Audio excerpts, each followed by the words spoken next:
started. Thanks again to everyone for an opportunity to talk about the Toledo Waterways Initiative Program, or the TWI program. Let's see here. Okay. As Kari mentioned, the reason for this presentation is the city recently completed their construction portion of the TWI program. Because of that, and the great effort that went about getting to this point, TMACOG invited us to talk about the program. So I'm going to talk a little bit about the program itself, CSOs, which I believe everyone is already familiar with in this group, but I will touch on that. I will touch on the TWI program, what have we accomplished, and the future of the program. All right. Before I start, I wanted to take a moment to remember Julie Kuzno, our former director, who passed away after a long fight with cancer this year. She was a long-term city employee, a UT graduate, and anybody who's worked with her will remember her as a bubbly, outgoing, sharp woman who was a dedicated, hardworking part of the city staff. So thank you, Julie, and we miss you already. Rest in peace. Okay. The TWI program is a federally mandated waterway program to reduce the overflows into our area waterways. That includes the Maumee, Ottawa rivers, and Swan Creek. Here's an overview of our service area. In the yellow, that's the overall area. As you see, it's about 100 square miles. The center, downtown, in the lighter shaded green, is the older section of town, and that is combined sewer. And I believe everybody knows what combined sewer is, but basically we have the sewer system downtown that's sized fine for normal everyday flows of wastewater. But when we get stormwater into the system, we get a rainfall event, it's captured by catch basins or curb inlets and goes into those same pipes. When the pipes get full, they'll tend to back up into businesses or homes, and we have these CSO overflows in the red dots throughout the low points of the area, and these are kind of our relief points for the system to prevent those backups into businesses and homes in the area. Here's another view of the overall system. You see in purple, those are the large interceptor sewers that everything goes to on the way to the Bayview wastewater plant. Okay, little history of the consent decree and the TWI program. Let me back up there. In 2001, the city settled a 11-year lawsuit with US EPA and the Department of Justice. And it mandated that the city spend over $500 million in sewer improvements through 2020. In 2002, we ran that by the voters to verify that they would approve that we could use our sewer funds to pay for this program. And that approved overwhelmingly. In 2002, after it was approved, a federal judge signed the consent decree, which the city is currently under. Now, we're not the only community, as you probably know, that is under this program. Over 400 cities are required to do the same work that we're doing. A little overview of the consent decree itself. Oh, sorry about that. Let's back up. Okay. These are the requirements of the consent decree. Eliminate all sanitary sewer overflows by 2006. That has been done. Develop a long-term control plan. That's our game plan to reduce all of those CSOs. That was submitted in 2005 and resubmitted in 2009. we are required to build wet weather facilities at Bayview Wastewater Plant. That's been completed. That basically increased wastewater treatment for the wastewater of the Bayview plant from 200 million gallons a day up to 400 million gallons a day. That included a whole nother treatment train beyond the activated sludge system that's in there. In addition, we were required to complete two supplemental environmental projects. Those were completed, and to pay a $500,000 fine. That was paid back then. The original estimate for the program was around $450 million over 15 years. We resubmitted our long-term control plan in 2008, which saved us approximately $35 million. We agreed to do a pathogen study to test that new treatment train, and that has worked fantastic over the years. We changed a few other things. We have less storage at the Bayview wastewater treatment plant, and it extended our program by 4 years to 2020. As I mentioned previously, Toledo is not alone in this program because we were one of the first communities to approve and agree to the plan. City of Toledo is paying about $530 million now. You'll see some of these other communities like Cincinnati and Cleveland, they're paying billions of dollars. So again, that was one of the benefits of settling our lawsuit early on in the program. And because of that also, we are one of the first communities to complete our long-term control plan as we've done this year. How was the program funded? As I mentioned, we're paying long-term loans and getting grants through these different entities, and the long-term loans are low interest, and those are paid by our sewer fees. Public participation is a big part of this program, as in what we're doing today and talking to you folks about the city's program. So we had a CPAC meeting quarterly to discuss a program and give people updates. In addition, we had neighborhood and business area meetings to talk about the updates for the program. Sorry about the everything scrolling here. I don't know how to change that right now in the middle of this. So we have all these long-term control plan meetings to groups like yourselves to talk about it. And this is the first presentation we've done remotely.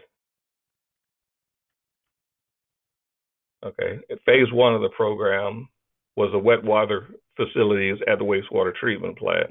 That included that new treatment train that increased capacity from 200 million to 400 million gallons a day. We have sanitary sewer discharge elimination at several locations within the city.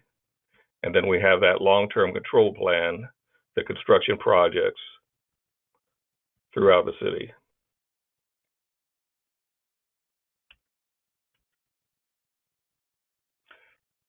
In this CSO reduction program, we had 32 outfalls that were affected. 8 of those have been eliminated, and that's 17 square miles of the downtown area. Those CSOs, they each discharged into our waterways an average of about 33 times per year. And that's been reduced with this program and all of this construction to about 3 or 5 discharges per year for the CSOs. We were able to eliminate 650 million gallons of discharges into the waterways and reduce the pollutants and bacterial discharge associated with those. And that included 25 major projects. Here's kind of an overview of the projects, and the different colored areas show what areas were affected by each of these projects.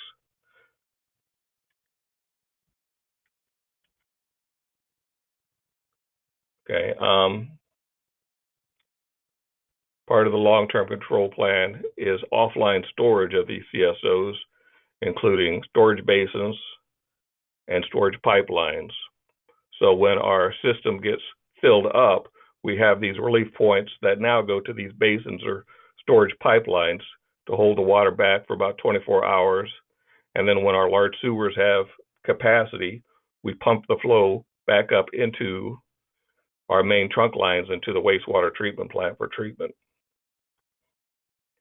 We also optimize the existing tunnels that were downtown. They've been around since the early 80s.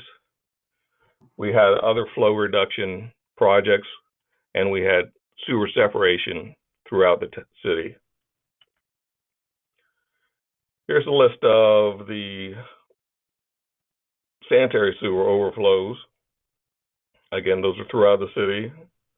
And here are the long-term control plan projects, mostly offline storage.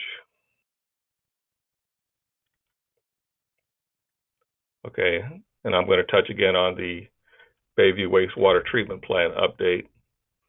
That was about $135 million of treatment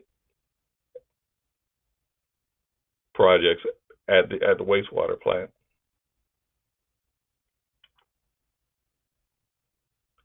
And here's more information on the wastewater treatment plants. It included the new ballasted flock treatment train and a 25 million gallon storage basin at the wastewater plant, along with the associated pump station. All right, sanitary sewer discharge. These are the sanitary sewer discharge locations within town, and those are strictly sanitary sewer, not combined sewer, and those have all been eliminated. CSO overflow was a big part of the program, and again, that affected 32 CSO points, 17 square miles of downtown, and then we had the major reduction of overflows throughout the city. And there's the long-term control plan information. Again, I think that's a redundant slide from the earlier information.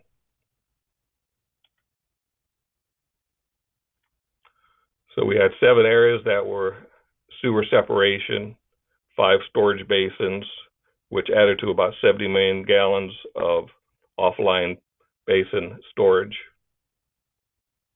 We had optimization of the 3 older tunnels downtown, and we had regulator modifications in a couple of locations.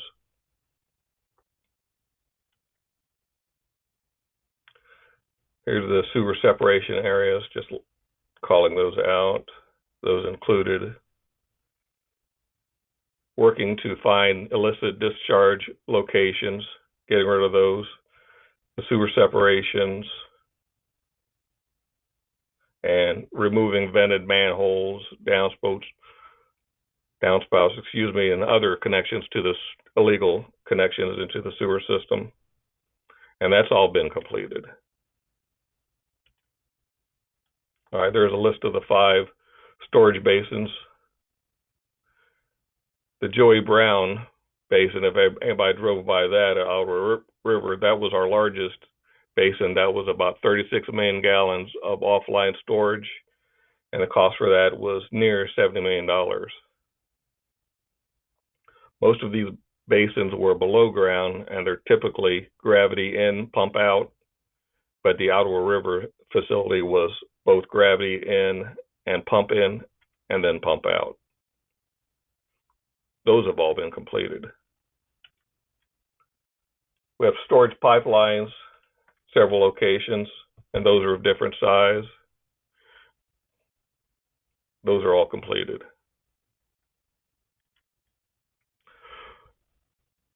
At the end here, I wanted to add a couple photos of the downtown. These are areas that we had to dig up to place these storage areas.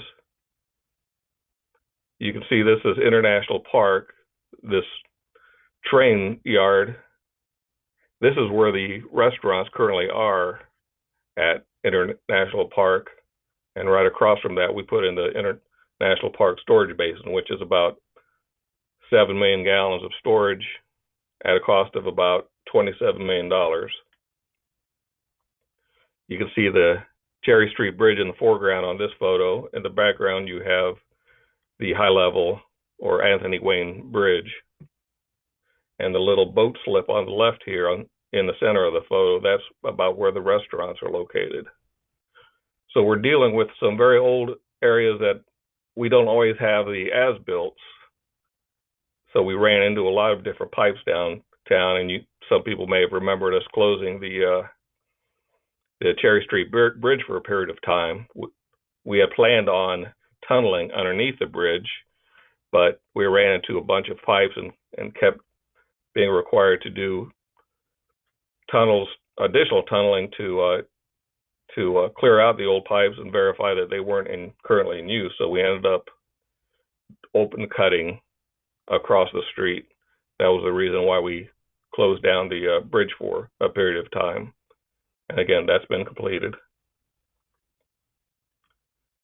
There's a view of the excavation of the International Park Basin. You can see the high level bridge, the Anthony Wayne Trail Bridge, in the background. That was about 150 feet wide by 300 feet long and 50 feet deep. Again, the entire system there was about 6.9 million gallons at a cost of about $27 million. Here's another view of it with the sheeting during the beginning of the project. You can see the skyline in the background.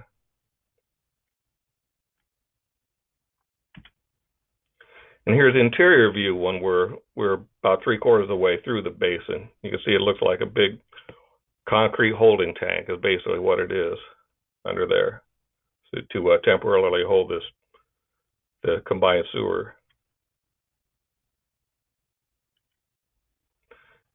And here's the project freshly completed last summer. Now, when you drive by there, you may see a hill on that side of the street across from the restaurants, but that's about all you'll see. If you go into that parking lot across from the restaurants, back in the corner, you'll see this pumping station tucked into this back corner of the hill, and that's all you see now. Everything else is buried underground.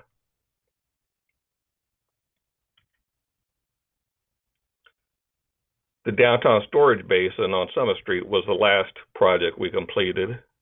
That was 17 million gallons of storage at approximately $45 million in cost.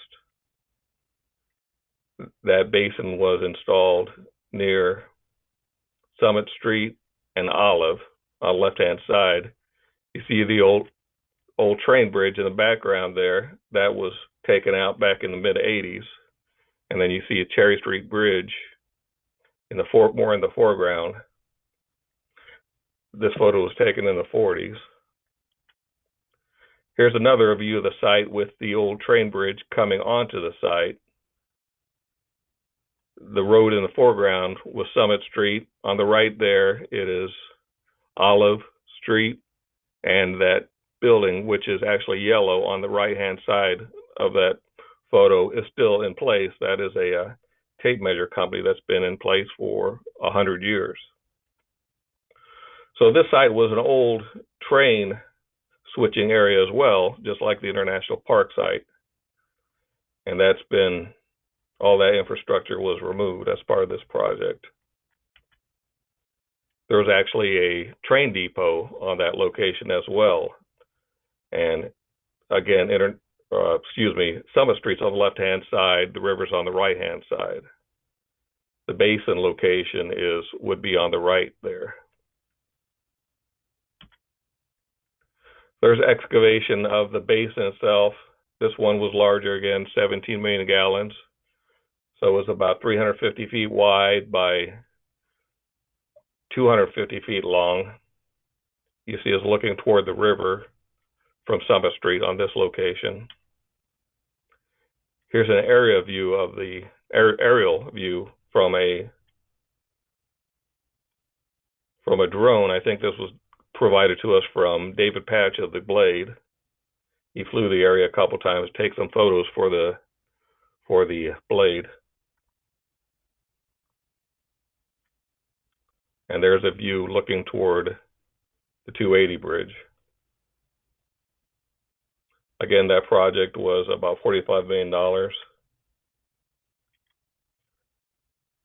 One thing I wanted to mention about the downtown storage basin, we worked with the Toledo Zoo, their Toledo Wild program, to plant wildflowers on this site when it was completed.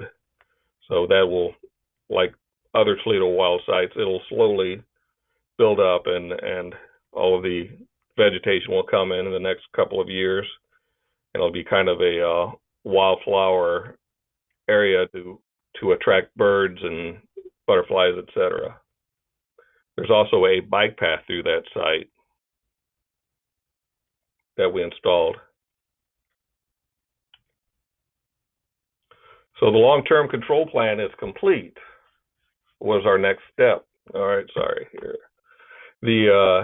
We have a post-construction monitoring plan we put together and submitted to EPA. We're waiting for approval for that. We hope to get that approval soon so we can start that program, that plan, by the end of the year, first of the new year. And that'll be about a year of monitoring the sewer system and overflows to verify that system is meeting the original program requirements.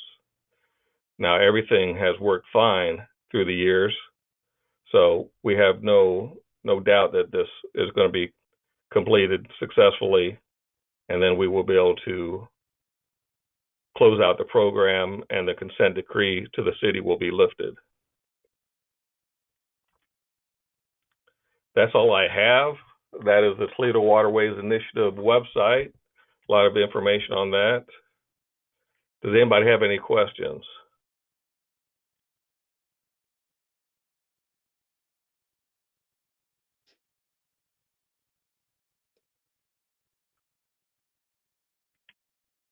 I don't see anything popping up in the chat box. David, this is Kari Gerwin. I know that, or I had heard that because this is one of the first consent decrees that was signed, there weren't really any considerations for green stormwater management in the original consent decree. Can you talk a little bit about how the city went back and was able to, on a couple of sites, incorporate some green infrastructure? Yes, we would have liked to have included more green sites in the program, but we didn't have that option when we agreed to our consent decree.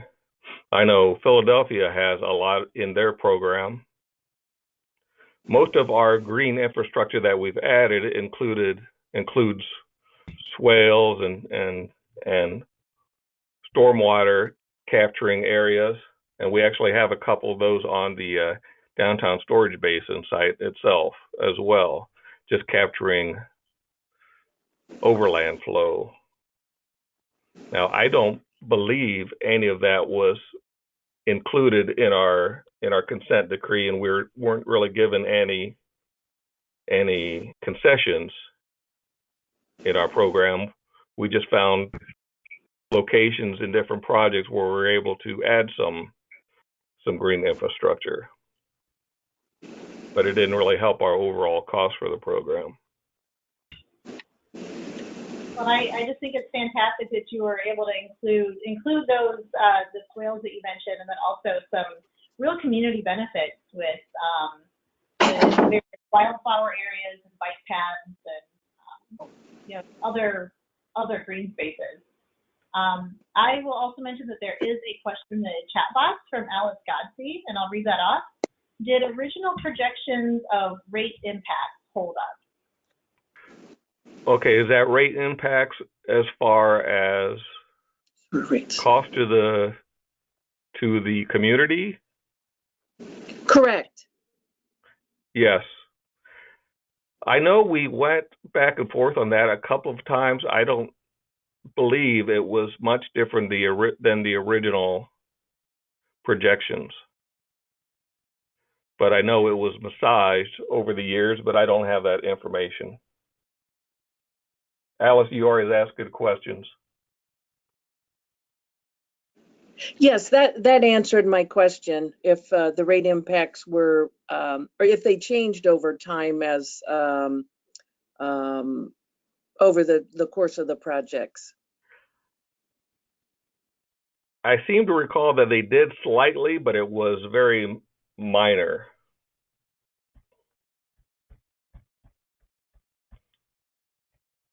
So we didn't have to increase rates actually we did increase rates slightly, sewer fees, but it was, I can't recall the percentage. It was less than 10%.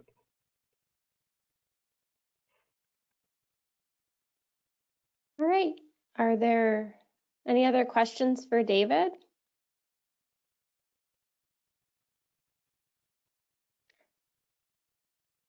All right, I'm hearing none.